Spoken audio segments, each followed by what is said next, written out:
Alrighty, so what I'm going to do is I'm going to start with a piece of foam, styrofoam, and you want a pen. You will use this pen to carve designs into the foam. So I'm just going to cut a little piece off here, just to show you how you do it.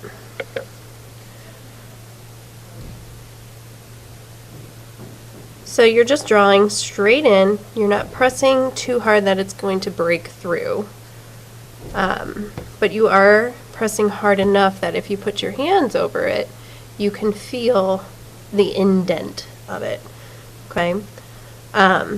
If your pen doesn't actually leave a mark, that's fine. What we're really looking for is just that indent, okay? So I'm just kind of making a generic design here. Okay, so we will plan out our designs in advance.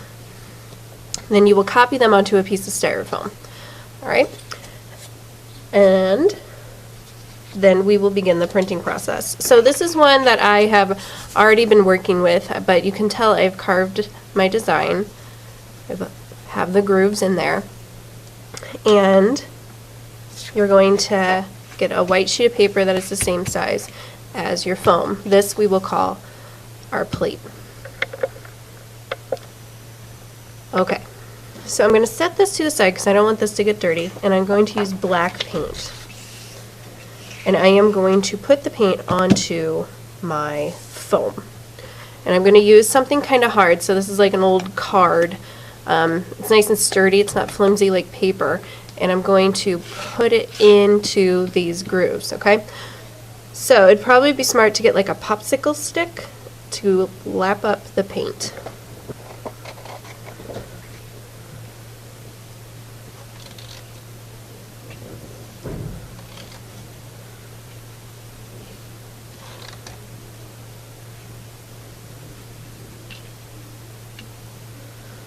Alright, so you're going to take your card and you're going to get the paint into all of your grooves. So push it around. All your grooves should start turning black.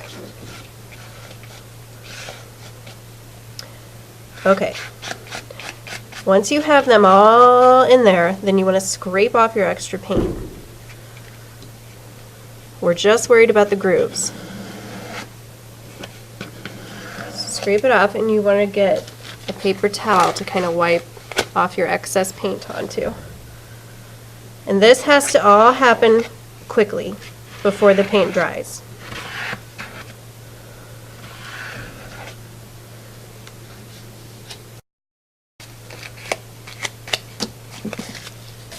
Now I'm going to get my plate in front of me, my jelly plate.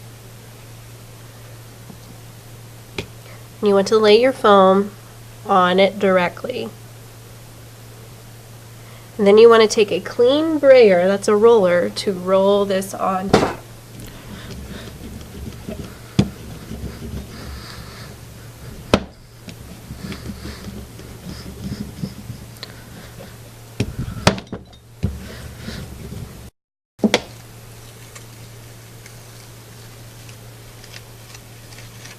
Peel it up.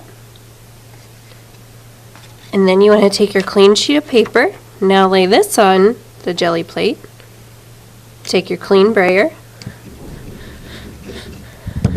roll,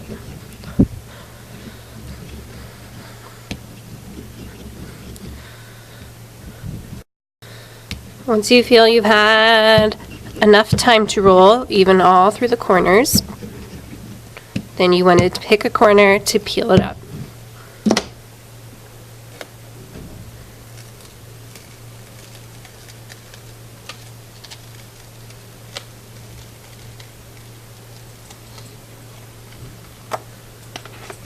And here you've created a print. Okay, so this is just going to be a little different version of the same print. So you're going to have your styrofoam sheet of paper. This time we're going to use ink and we're going to use a brayer. Alright, so you just want to get the ink onto your brayer. Remember, you want to roll it till it's making that nice crackle sound, and you want to get your whole brayer loaded with the ink. And then you want to roll the ink directly onto your plate.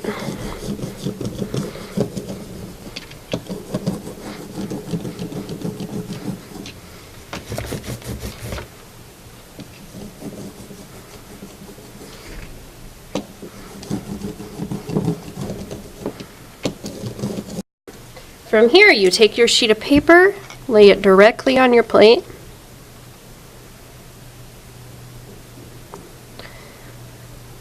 and rub.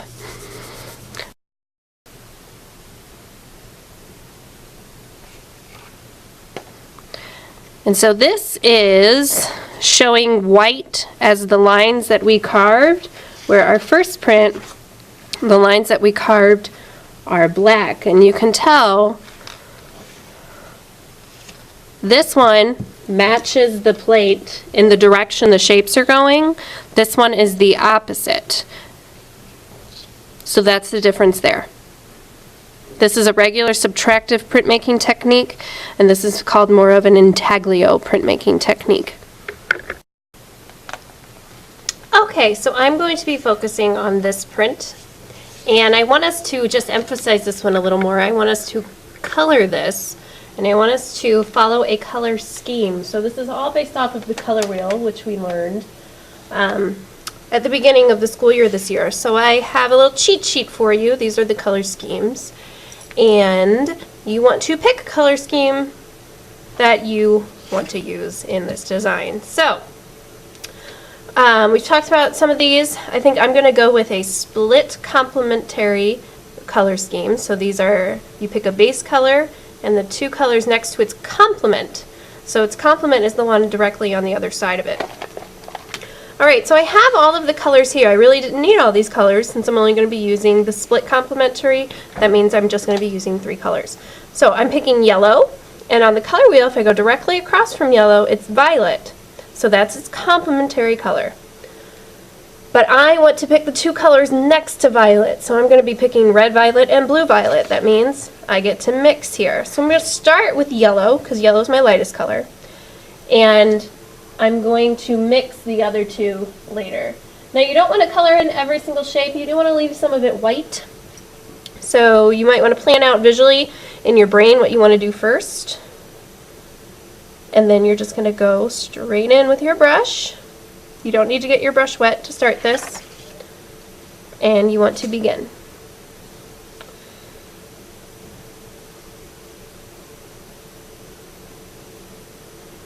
Your goal here while you paint is to have sharp, clean edges.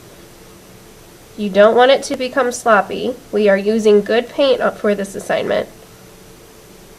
So don't let this color get into a different shape.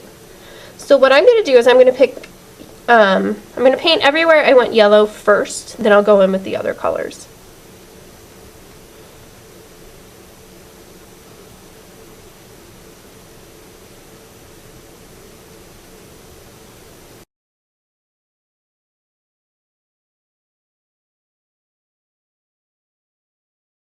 Alright, so I think I'm good there with the yellow. And now, again, I'm following my color scheme. So I need red violet or blue violet because I'm doing split complementary. So I'm doing red violet. Take a little bit of my red.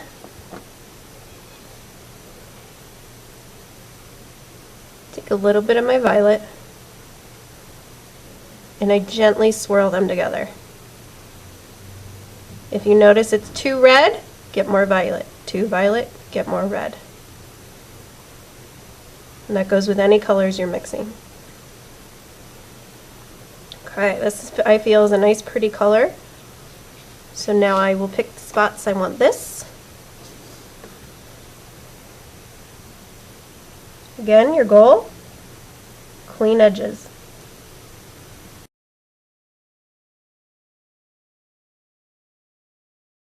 On my final color, so on the other side of yellow's complement is blue violet, so I take some blue, take some violet, mix,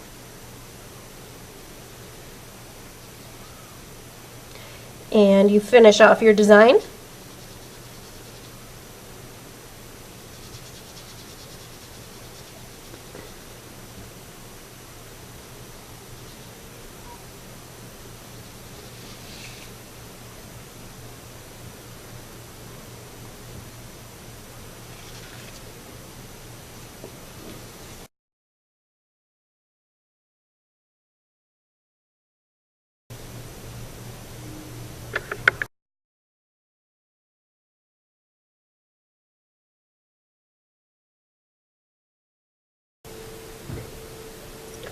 So here is my design all painted in. I did do another one just to show you the difference in color palette. So this was split complementary colors. This was warm. I just did any warm colors. And this one I filled in the whole paper instead, where this one I left in white, just so you can see options, okay? So now you want to take your Intaglio print and your regular Subtractive print, and we're going to combine these onto one sheet of paper just so they look nice. This is called matting your artwork. Giving it a frame. When you put a frame around your work, even if your work you don't like, once you put a frame on it, it magically looks 10 times better. So I'm just putting a frame of glue. I'm going to put a little glue in the center.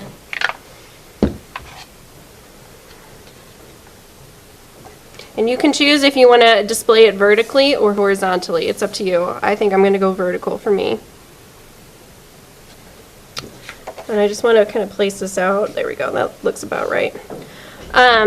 This print, the one with the paint on it, it's going to take a little bit to get down on that paper just because it's full of paint. So if you need to like put something on it, get it down, you can. This one will probably be a little easier for you because it's not so full of paint. And you want to make sure, leave a little room in between.